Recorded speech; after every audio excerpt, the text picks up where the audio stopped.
waa tallaabo fiican oo hore loo qaaday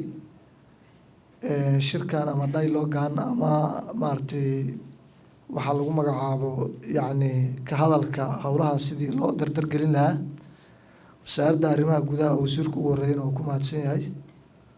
saaxiibkii wasiir fiqi daraadna waxaan joognay isku darkii sodma iyo maaragtay operation emergency-gii hay-addii kale activity-yadiisa iyo dardargelinta iyo maaragtay wasaaraddiisa shaqooyinka ay ummadda Soomaaliyeed u hayso aadaan uga mahad celinaynaa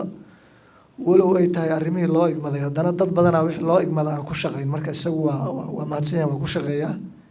wuuna kusii shaqayn doonaa sida aan rajaynayno intaas kadib wixii la dhihi lahaa hadda horaa loo yiri ra-iisul wasaaraha hadlay gadaashiisba waxaan isleeyahay hadal badan ma furayn aniga waxaan isleeyahay waxaa fiican horta in lagu dadaalo sida ra-iisul wasaaruhu sheegayba inaan la barakicin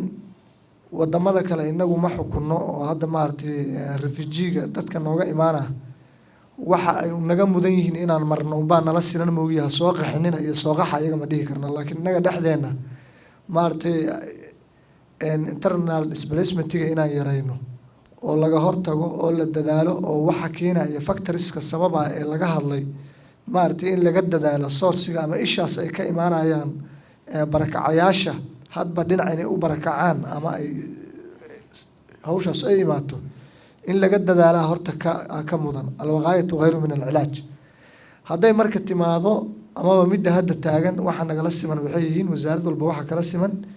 inay wixii loo igmaday ka qabato ka wasaarad ahaan innaga sida uu wasiirku sheegaba ama aan hadda sheegaynaba hadday tahay meelaha hadda la joogo iyo hadday tahay meelaha cusub ee la tegi doonaba insha allahu tacaala inaan geyno biyihii iyo biyo keliya maahana korontadii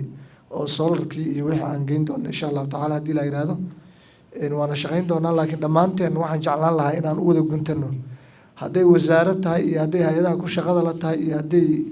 bulshada meeshaan fadhida qaybaheeda kala duwan tahaba in lagu dadaalo dadkeenu in barakacaan tiro badan ee ku socda la yareeyo oo waxyaabaha sababa factoriska sababa inaan ka hortagno sidaasaa aniga in xoogga la saara ila wanaagsan tahay asalaamu calaykum waraxmatullahi wabarakatu